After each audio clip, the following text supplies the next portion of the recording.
Now, the start of the week, it was all about, wasn't it, the government's small boat week. Lots of people, well, I say lots, I don't really mean lots at all. I mean about 15 people actually boarding the Bibby Stockholm. You'll remember at the start of the week. Well, guess what? We're ending the week, and I suspect that Suella Braverman will not be a happy individual, because if you haven't seen the news already, you better steady yourself on your feet, because you won't believe this. You literally could not make it up.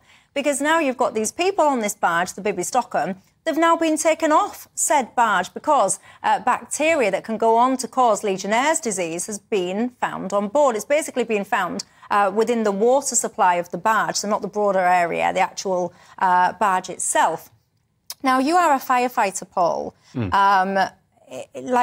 There's a lot of conversation here about whether or not this board, I mean, it gets called like a floating Alcatraz, inhumane, all the rest of it. The Fire Brigade Union, we just heard as well in the headlines there, they've been speaking out saying that the checks and balances that you guys do, you know, they haven't had an adequate response from. So, firstly, I mean, we'll come on to the actual laughable farce that is putting them on and taking them off in a minute, but just help people understand. The Fire Brigade, when it comes to, like, accommodation and things like the Bibby Stockholm, just simplify it. It might be quite complicated, but just for, you know, as quick as you can, just give us an overview about the involvement from the Fire Brigade in the first place. So, I mean, fire safety, first of all, is quite a complex area of legislation, and we've seen that with some of the stuff that's come out of the Grenfell Tower inquiry.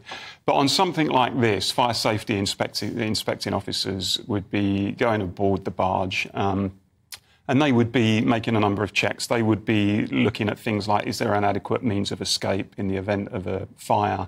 They would be checking to make sure there's a requisite number of fire extinguishers. They would be checking fire doors and things like that. And if they've come to the view, and I do understand, and the union has said that, you know, some experts have been aboard and have come to the view that actually there are safety concerns, then personally, you know, I'm inclined to believe that, as you would expect. But how does it work then? So if those guys go on board and say, right, look, we've got a concern about this, you know, can the government say, well, that's fascinating, but we're going to proceed anyway? Or is there some kind of law that says if the Fire Brigade service have said you can't, you know, there's a concern, then you have to press pause? How does it work? Oh, well, no, if there's an alleged fire risk, then it's not for government to intervene in a particular individual matter where the local fire and rescue service has flagged up an alleged fire risk. That's for, you know, it would be for the people who operate the barge. It would be for the local fire service and managers in the local fire service to address those issues. I would not expect on something like that the Home Secretary necessarily to sort of micromanage the situation. Right. But nonetheless, if the union is concerned that things are not being acted upon, that the safety concerns are not being acted upon, I don't think the union is necessarily wrong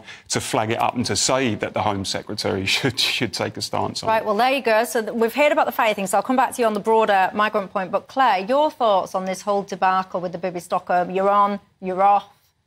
Well, I think there's a number of different things. The arguments against putting people on the barge have taken the form of a very morally charged, emotional, it's like Alcatraz, they're being badly treated, which I think has been a politicisation of an already difficult situation, to be frank, because by all accounts there was nothing wrong with the barge's facilities. It's not that you would recommend that people go on holiday there. No one is saying it's beautiful. This latest debacle is actually, there is a kind of problem of a kind of bureaucratic nature, which is that they checked the water on the 25th of July. They then didn't get the results till the day they were due back on. Right. And then they didn't wait for and then the Home Office weren't told that there was a danger with the water until today, right? So that's a bit of a mess. But I think that politically we all know that the overall feeling is no matter what anyone tries to do to deal with the problem of illegal migration and the small boats, there will be something gets in the way. So from a public's point of view, it's tearing your hair out. And as you said, you couldn't make it up. Suella Braverman, I mean, it's like, this is just one... This is actually a genuine practical problem, which they have to deal with. I mean, they can't let people get Legionnaires' disease. Of course. But the whole thing has not felt like that because there's been legal barriers. As you noted, only 15 people went on instead of the 50 originally. We've heard all of the stories. And so I think that my overall feeling is it's never going to solve the asylum problem. It's all, you know, the asylum-seeking, illegal migration, small boats, whichever way you want to label it, problem by having a load of barges. But just this one barge is now in the doldrums, and from the point of view of the public, it's like nothing will ever be done to solve this But if issue. I was Suella Braverman, Paul, I would be going absolutely ballistic at my team, whoever is responsible for, you know, the checks and balances, because, you know, the optics of this situation, like the optics now, this thing is out of control. I don't care what anyone says. I don't understand how anyone can get a grip of this right now if you're not prepared to either push the boats back and actually stop people coming in here in the first place, or get yourself out of the legal framework that allows all of these ongoing wrangles. If you're not prepared to do those two things, which the Tories don't seem to do, then I don't know how you're going to get a grip of that. So if you're not going to get a grip of it, the optics matter. So how on earth they can have this situation where you've shoved these people on that barge, knowing the eyes of the country are watching you and willing you to fail, how can you get it so wrong? Well, I mean, as Claire said, it kind of adds to the whole sense of shambles around the whole of immigration policy. You know, we've seen the Rwanda thing that didn't take off, no pun intended. We've now seen this latest initiative and it's not going to work. We've seen other initiatives where lawyers have intervened and stopped them from happening. Now, we can all have individual debates about whether we think particular initiatives are good, bad, indifferent, whether we think they're going to work, whether they're not going to work, whether they're a waste of money, whether they're a good use of taxpayers' money. But the key thing for me is for as long as this kind of shambles in terms of immigration policy continues, and what it does is it undermines people's faith in the democratic mechanism. Right. Because if for many, many years now, so many millions of people have been saying, look, I'm pro-immigration, which I think most people broadly are, but I'm not pro-unregulated, unmanaged immigration, and I'm not comfortable with the numbers coming in, and I want something done about it. And they vote that way in general elections, as I think they did in 2019. A lot of people watching, by the way, that say that they're not in favour of immigration. OK, well, some may say that, but I think that's broadly the one that I set out is broadly the position, and they voted unquestionably for an enter-free movement in the referendum in 2016. And time and again, they see their politicians lining up saying, yes, we listened to you, yes, we've heard your concerns, yes, we know we have to act upon it, yes, we know we have to get numbers down. And then year on year, actually numbers don't come down, and in some cases numbers are still going up to astronomical levels. Then what people do is they say, well, what is the point of me going to the ballot box and voting for stuff if politicians just pay lip service to me and just ignore me and, you know, treat me as, you know, the basket of deplorables, as Hillary Clinton said in America. And the danger then, actually, is people then turn to populism and people turn to more, you know, nefarious groups who pick up on their concerns, as the BNP did in this country in the sort of 2000s.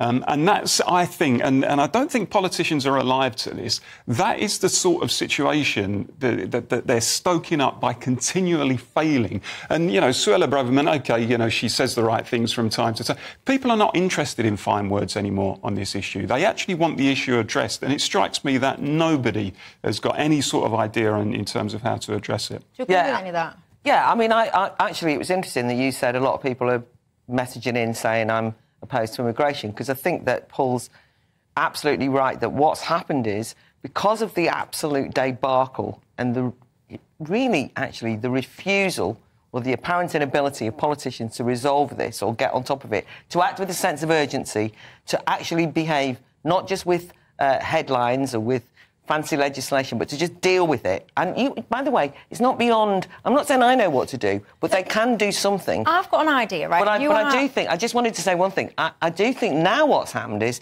people who were more liberal about immigration, full stop, but wanted to clamp down on illegal immigration, are now beginning to say even the term immigration's getting on my nerves, right? And maybe the problem is immigration per se. Well, let me ask you this, because you are, in part, a lawmaker in your role in the Lords, right? What I can't comprehend, why have the government of this country not said, right, this is now an emergency situation? So the way that COVID was this an emergency declaration, and then they shoehorned all of these different law changes and all these different things in on the basis of a national emergency. Why is this not being picked up? The fact that you've lost, let's face it, you've lost control. I don't even want to talk about losing, it's gone. You've lost control. This is now putting pressure on services up and down the country. You don't know who half these people are, so you've got no idea whether or not you've got a massive national security security risk on your hands. I would argue that you probably do. So to me, this is now a national emergency. Why aren't the lawmakers seeing it like that? Because there's no will to. You've just hit the nail on the head. I mean, that was my frustration with the Rwanda bill, right, which is now an act, which is that I was trying to defend the right of the government to take control of the borders, but the problem was it was a stupid piece of legislation that didn't do exactly what you've just said, because it was very limited. And one of the things that I noticed was that all of the front bench and the Conservative people who were supporting the bill would do things like saying, no, it won't do that, and we are complying with this international treaty, and don't worry, we are going... So, actually, they conceded a lot of the territory. They didn't say, this has actually got to a point where we're prepared to really be radical, right, and do something that where we don't try and say it does fit into the 1951, UN, But they constantly try to say, no, we're trying to do it within the terms of. So I think that you're spot on in terms of saying, but I think this is true of a lot of things, by the way. When you have a genuine national problem, you can mobilise the population to say, we will solve this. Say, for example, you have it around building houses or anything else, right? Creating services. And they could say, you can come up with extraordinary legislation to deal with this, to actually act as though you're going to solve it. And I think that the fact that there is still so much slowness in processing people is a disaster. Well, there you go. Where there is a will, there is clearly a way. So why is there not that will?